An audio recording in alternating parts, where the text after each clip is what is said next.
Ang sapang ito ay may maraming waterfalls na makikita mo dito. Hindi lang isa, hindi lang dalawa, hindi tatlo, hindi lang apat, at lalong hindi 5, kundi 6 na talon ang makikita mo.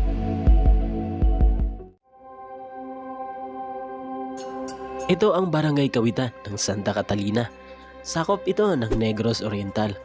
Dito matatagpuan ang sapa na may 6 na waterfalls. Bumiyahe kami patungo ng sitio Kansugpon. Hindi simentado ang daan. Dumaan kami sa mga kalsada na may nakalutang na mga bato. Nakamotor lang kami kaya nahirapan kami sa pagbiyahe.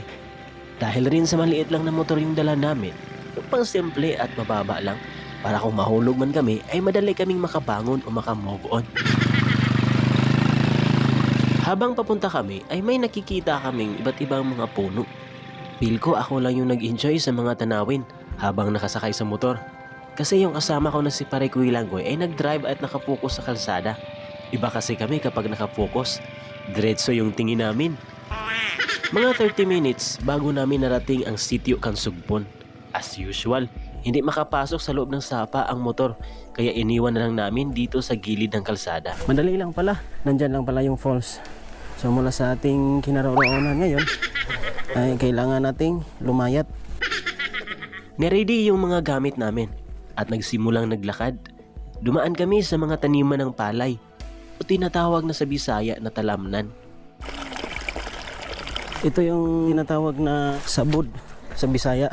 Ito yung bago itatanim yung mga palay. Tapos gagabutin ito ng mga tao bago itanim nila. Yan yung mga sabud. Meron mga natira pang anong tawag dito. Yung may mga mahahag daw pa. May nakita kami na parang pool. Ito pala yung kanilang tangke ng tubig patungo sa kanilang mga bahay. Naglakad kami sa mga damuhan at parang wala ng daan.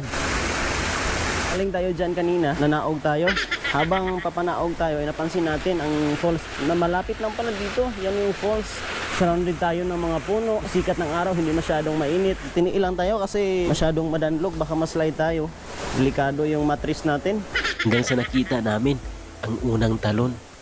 Mataas at maganda ang kulay ng tubig sa sapa. May mga iba't ibang hugis sa gilid ng falls. Tahimik dito at kami lang yung tao. Malalim rin daw ang talon na ito. Nag-enjoy kami sa view at dahil ito daw ang unang talon sa sapa na ito, excited kami na makita yung pangalawang falls hanggang sa pang-6. Nag-prepare pa si Pare Kuy Jacob. Siguro manghaplas na lang ta para makadritso ta og paangan sa babaw. Kaya matapos namin napagmasdan ang ganda ng unang falls, nagsimula kaming umakyat para makita yung pangalawang talon. Kinuha muna namin yung mga tsinelas namin para hindi kami madulas. Alang yung gagamitin natin sa pag-akyat. So ang bilis nating nakutas.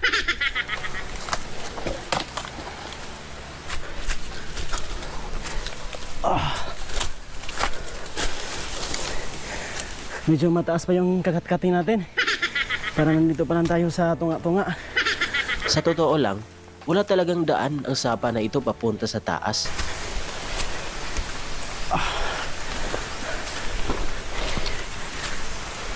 Kailangan talaga nating mag-ingat dahil isang pagkamali lang ng paa mo eh madidiretso ka dun sa ilalim. Narating na namin ang pangalawang talon.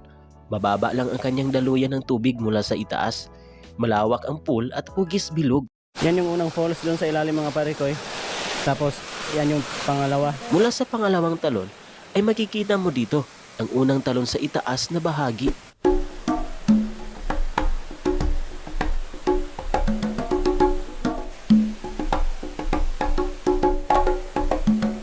Susukatin ni Pare Kuy Jacob kung gaano kalalim itong kahoy na to. Kung mawawala ba o makikita lang ba. Oh, grabe. Ang lalim. Parang hindi pa tumungkad yung kahoy. Sinukat namin kung gaano kalalim ang pangalawang talon gamit ang mataas na sanga ng kahoy. Pero parang hindi ito umabot sa ilalim. Kaya masasabi talaga namin na napakalalim ang falls na to. Nagpatuloy kami sa pag-akyat para puntahan na ang pangatlong talon. Kung gusto nyo puntahan ang falls na ito, sana siguraduhin nyo na magaling kayong umakyat ng mga buntod o yung mga bundok. Kasi walang daan dito.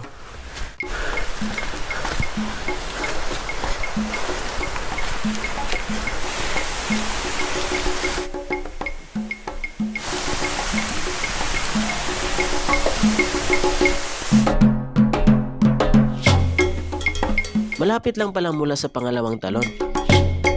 Medyo mataas ang pangatlong talon kaysa pangalawa.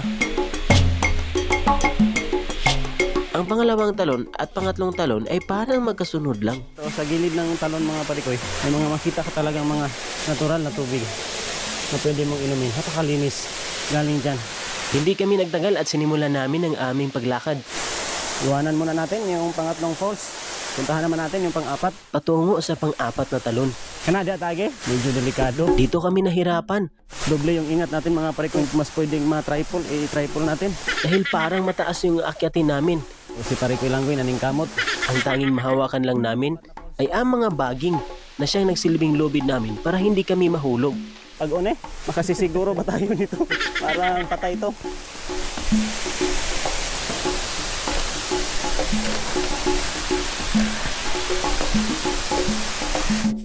Matapos naming natagumpay sa pag-akyat ang pang-apat na talon, ay bumaba kami para makalapit sa talon mismo.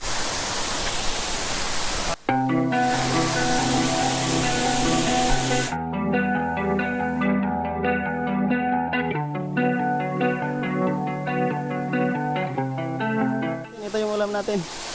Yan, sinilas yung ulam natin.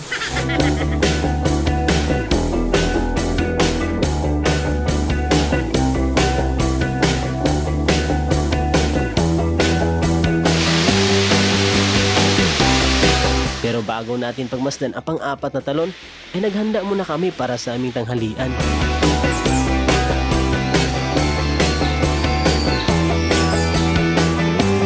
Lulutuin pala namin yung dala naming karne ng baboy. Mag-iihaw tayo dito o yung tinatawag sa Bisaya na sugba. Ito yung DIY na marinate namin. Plastic na lang yung ginamit namin. I-marinate muna ni Parikoy Jacob yung karne kahit 5 minutes na lang bago lutuin. Pagkatapos ay kumuha siya ng pangtuhog.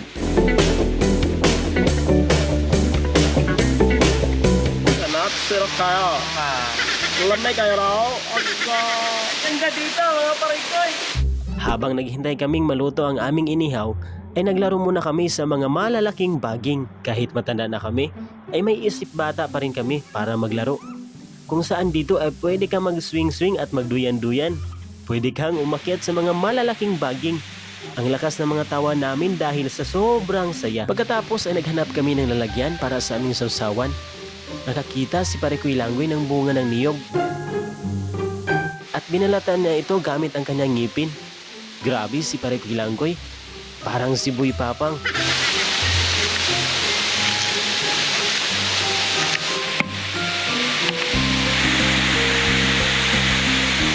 Naluto na pala yung inihaw namin. Pagkatapos namin nagdasal ay kumain kami. Napakasarap yung inihaw. Habang kumakain kami ay nag-enjoy kami sa view. Parang gusto naming dito lang palagi kahit walang signal. Ang pang-apat na talon ay iba sa mga talon na nakita natin doon sa baba. Ito ay mababaw lang at pwede mo itong malapitan. Malawak ang paligid sa pang-apat na talon na may mga malalaking baging sa itaas. Mula sa pang-apat na talon ay makikita mo dito ang pangatlo at pangalawang talon. Parang hagdan na talon kapag tiningnan mo ito mula sa itaas. Niligpit muna namin ang aming mga gamit para magsimula na kaming umakyat papunta sa pang-5 na talon. Napakalaking baging nito mga parikoy. Grabe. Parang lubid talaga. Medyo mababa lang yung inakyat namin pero delikado pa rin. Isang pagkakamali mo lang ay diretso ka agad sa ilalim. Nandito na tayo sa taas mga parikoy. Bali dyan tayo kanina sa ilalim. Dyan tayo nagtanghalian. Puntahan naman natin yung pang-5. Mula dito makikita natin pero parang hindi pa masyado matinaw sa camera. Ito yung kahoy na yung mga roots niya ay parang baging. Kitang-kita mo yung sa ilalim ng parte ng kahoy na to mga parikoy. Napakatibay ng mga baging na to mga parikoy. Yan oh. Narating na namin ang pang-5 na talon. Medyo may kalayuan ito mula sa pang-4 na talon. Parang nahati ito sa dalawa. Mababaw na rin dito at medyo konti na lang ang tubig na dumadaloy sa sapa. Makikita mo rin yung mga malalaki at iba't ibang hugis ng mga bato. Iba tong sapa na to dahil sa dami ng talon na makikita mo dito. Iwanan muna natin yung pang-5 falls mga parikoy. Ngayon ay pupunta na naman tayo sa pang-6. Umakyat na naman kami para makita ang pang-6 na talon.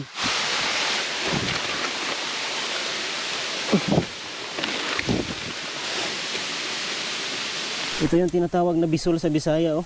Para siyang gabi. Pero yung laman niya mga parikoy, ginagamit yan sa pangluto. Sinasagulan yan ng mga gulay. Naglakad kami at sinubay namin ang sapa. Akala namin nawala yung pang-anim na talon. Dumaan kami sa mga malalaking mga bato hanggang sa narating namin ang pang-anim. Mataas ang pang-anim na talon at malawak ang daluyan ng tubig. Pinagmasdan namin ang pang-anim na talon at mayroon kaming kakaibang nakita sa talon na ito. Ito yung pang-anim na talon or waterfalls mga parikoy. May nakita kaming mga araw nakaukit dyan sa gilid. May araw dyan. Hindi yung hindi pangkaraniwang shapes, no? Yung ginawa talaga ng tao. Mahirap naman siguro pag ginuhit yan ng tao. Wala sa kapitan. May mga triangle. Dyan rin mga parikoy. Kung tingnan mo dito mula sa aming kinaroroonan ngayon, hindi lang siguro maklaro, no? Para talaga siya haligi ng isang temple. Yung araw mga parikoy, nakaturo papunta dun sa parang kuweba. May mga guhit at hugis sa gitna ng talon mismo. May iba ring nakasulat dito na hindi namin maintindihan. Kakaiba ang pang-anim na talon.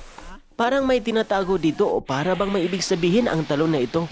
At dahil sa 6 na talon na ang natagpuan natin sa sapang ito, ay curious kami. Baka may pang-7 pa.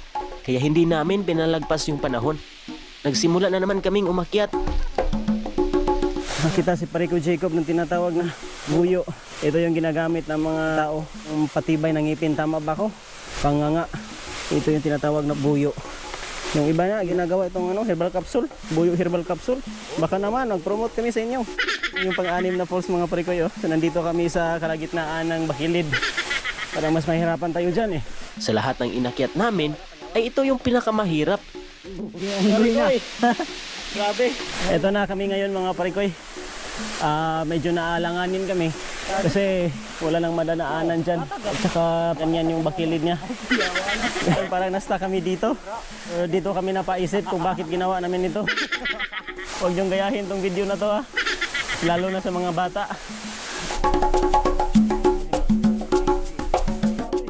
Huwag mo subukan. Gawin mo. Dahil sa hirap ng pag-akyat ay tinali muna namin yung kamera at hilain nila sa taas. Nauna si Parikoy Langgoy sa pag-akyat.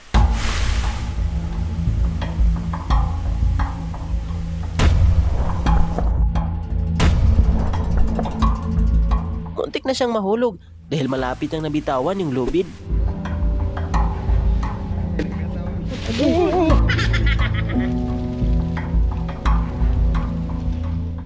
So nandito na kami sa itaas ng bundok mga parikoy. Diyan kami galing kanina sa butas na yan. Kumakatkat tayo dyan. Paglabas namin dyan, ito yung nakikita namin. Mga hogani dito. Tapos may mga kugon na taniman. Damo pala yung kugon. Mga halagunoy marami dito. Kailangan natin magchinilas. Yung chinilas natin nakahikot lang sa gilid ng bag natin. So, kasi may mga tinik. Yung mga sagbot na pwedeng masaktan tayo at matinik. Salamat dahil naakyat namin at nakaabot na kami sa taas ng bundok. Mga damo na yung nakikita namin. Dahil pagod kami sa pag-akyat, nagpahinga muna kami sa punong ito. Masakit na yung mga paa namin. Akala namin ay may pang-7 talon pa.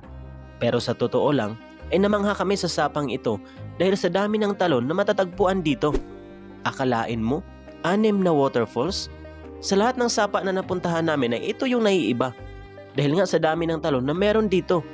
Masasabi talaga namin na mayaman ang sapang ito dahil sa kakaibang ganda na meron dito.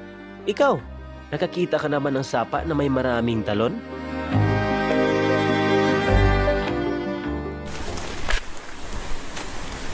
Nagsimula na kami naglakad pa uwi, pero ganun pa rin.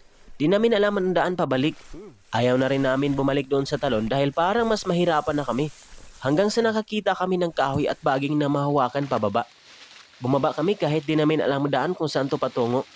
Importante, makabalik kami doon sa motor namin. Pagkatapos ng ulan ay nakaabot kami sa kalsada kung saan namin iniwan ang sinasakyan namin. Bago kami makauwi, ay baka pwede ka mag-subscribe sa channel namin. Kabalagnan Boys! Hanggang sa susunod na video. Salamat sa panonood, mga barikoy!